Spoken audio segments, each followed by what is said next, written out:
Να γνωρίσουμε την πειραματική σκηνή της Αλεξανδρούπολης. Ο κύριος Κώστας Λιβαδίτης. Καλησπέρα σας, κύριε Λιβαδίτη. Θα το δείτε τώρα αμέσως.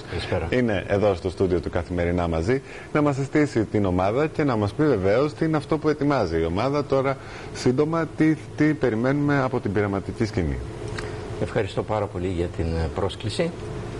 Η πειραματική σκηνή της Αλεξανδρούπολης θα παρουσιάσει το Σάββατο, τώρα 20 του μήνα μεθαύριο, την Κυριακή, τη Δευτέρα και την Τρίτη, δηλαδή 20, 21, 22 και 23, στις παλιές αποθήκες της Ένωσης Αγροτικών Συνεταιρισμών. Το έργο του Ευγένιο Σβάρτς που λέγεται «Ο Δράκος». Είναι ένα έργο το οποίο είναι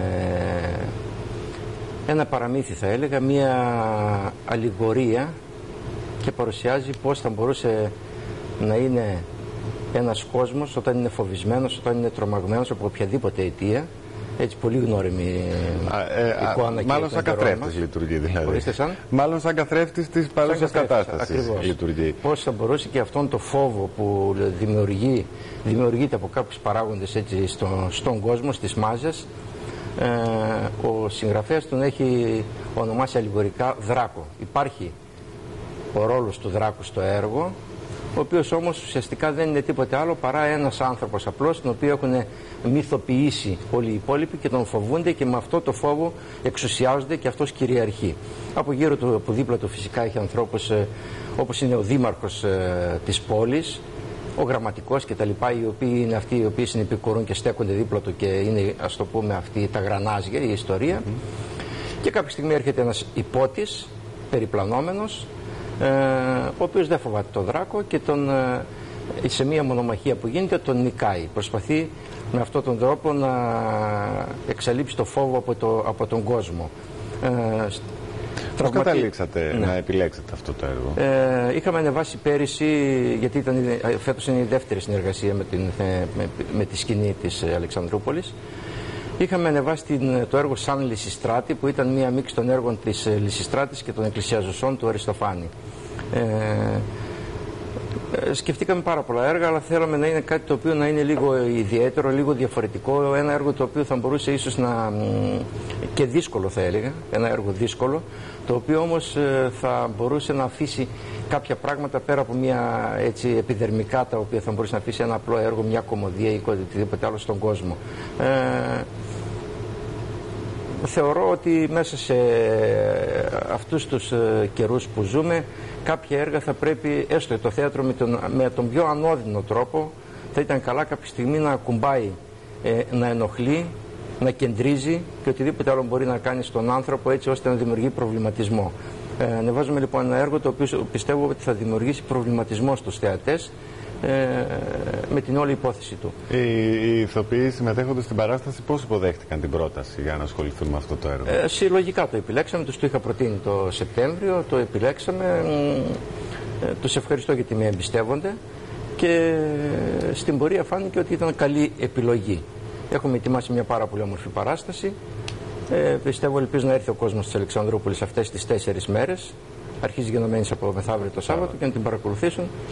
Γιατί να λέμε εμείς ό,τι και να λέμε είναι περίσσιο από την ώρα που θα το δουν οι θεατές. Είπατε ότι επιλέξατε το έργο το Σεπτέμβρη. Άρα λοιπόν δουλέψατε περίπου 9 μήνες. Ας μην είμαστε υπερβολικοί, γιατί έτσι φαίνεται βαρύγδουπο. Έρχομαι όλο το χρόνο, κάθε δεύτερο Σαββατοκύριακο, δηλαδή κάναμε όλη την χρονιά 2 πρόβες κάθε δεύτερο Σαββατοκύριακο. Εκτός από το τελευταίο διάστημα που ερχόμουν πιο τακτικά, και φυσικά τις τελευταίες 10 μέρες που έχω μείνει εδώ στην Αλεξανδρούπολη και κάνουμε πρόβες κάθε μέρα.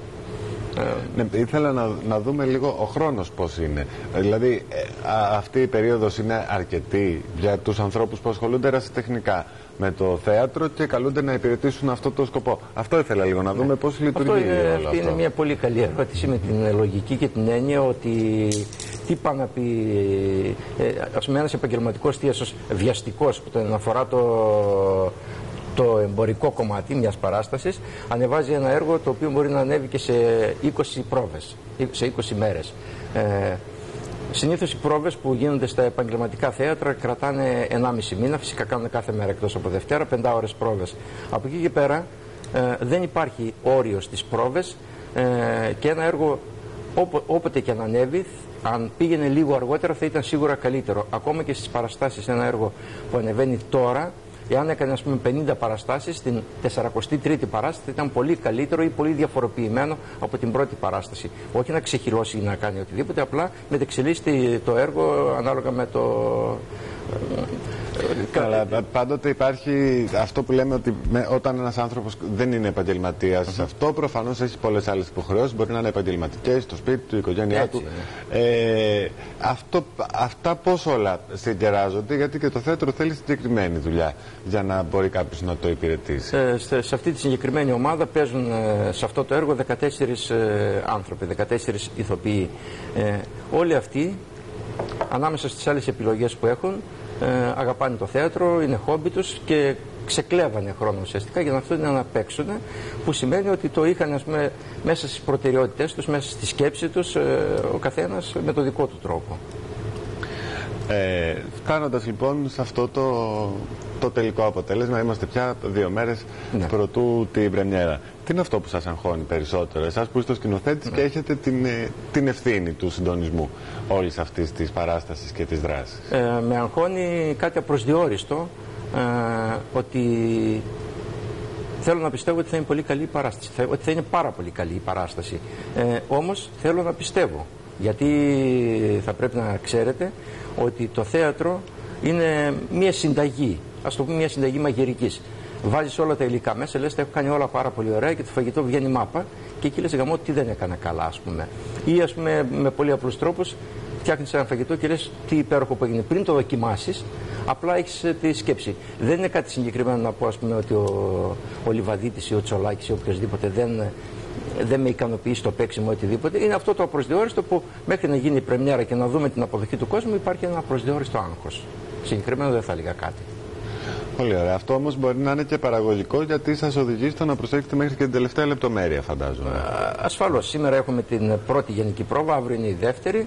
Και μόλις φύγω από εδώ θα πάμε και εκεί θα μείνουμε όσο πάει η πρόβα, δεν ξέρω μέχρι τι ώρα θα κρατήσει, και προσπαθούμε να κεντήσουμε ό,τι έχει μείνει ακόμη έτσι ή και να βρούμε πράγματα, γιατί μέχρι την τελευταία στιγμή βρίσκεις πράγματα τα οποία ούτε καν μπορούσες να διανοηθείς ή να φανταστείς και σου βγαίνουν τελευταία στιγμή. Γι' αυτό είπα ότι ένα έργο όσες πρόβες και να κάνεις δεν είναι ποτέ έτοιμο. Ο πολύ σπουδαίος ηθοποιός και σκηνοθέτης ο Λευτέρης Βογιατζής που έχει φύγει από τη ζωή, ας πούμε, έκανε πρόβες 1-1,5 χρόνο, δηλαδή, και ποτέ δεν ήταν έτοιμος και πάλι έτσι. Οι άλλοι κάνουν σε 1 μήνα μέσα, εξαρτάται. Πριν σας αποδεσμεύσω, θα ήθελα να πούμε λίγο τα ονόματα των συντελεστών που παίζουν στο έργο αυτό. Ωραία. Θα μου επιτρέψετε να τα διαβάσω έτσι, γιατί αλλιώς. Λοιπόν, παίζουν ο Αναγνωστόπουλος ο Μιχάλης. Να λέω και τους ρόλους ή μόνο ποιοι παίζουν? Τα ονόματά τους αναφέρετε, να μην τα αποκαλύψουμε και όλα στον κόσμο. Παίζουν ο Αναγνωστόπουλος ο Μιχάλης, Γκολφινοπούλου Πινελόπη, Ζυγερίδου Βανέσα, Καβαδία Χριστιάνα, Κεφαλά Αθηνά, Μανάβη Ανδρονίκη, Μιστακίδη Σταύρος, Πανώτα Γεωργία, Παπανδρώνου Ρένα, Πίγκου Γιασεμή, Ρουμελιώτης Γιώργος, Τσαταλμπασίδου Μαρίνα, Φούρναρη Βασιλική και Χατζούδης Ιώνας. Η Μανάβη Ανδρονίκη και ο Μιστακίδης ο Σταύρος που τυχαίνει να είναι στο επάγγελμά τους αρχιτέκτονες, μαζί με εμένα φιλοτέχνησαν και το σκηνικό της παράστασης και γι' αυτό τους ευχαριστώ πάρα πολύ. Έχουμε κάνει ένα λιτό πλην εφάνταστο σκηνικό.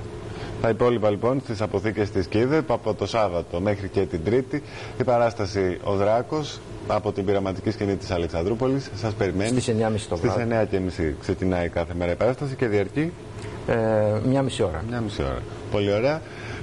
Οπότε, όλοι οι δρόμοι οδηγούν στις αποθήκες της ΚΙΔΕ. Εγώ να ευχηθώ καλή επιτυχία, κύριε Λιβαδίτη. Να πάνε όλα καλά και σας ευχαριστώ για την παρουσία σας σήμερα εδώ. Ευχαριστούμε και αν μπορέσετε να έρθετε να τραβήξετε πλάνα ή να δείτε την παράσταση καλύτερα. Με μεγάλη χαρά. Ευχαριστώ πάρα πολύ.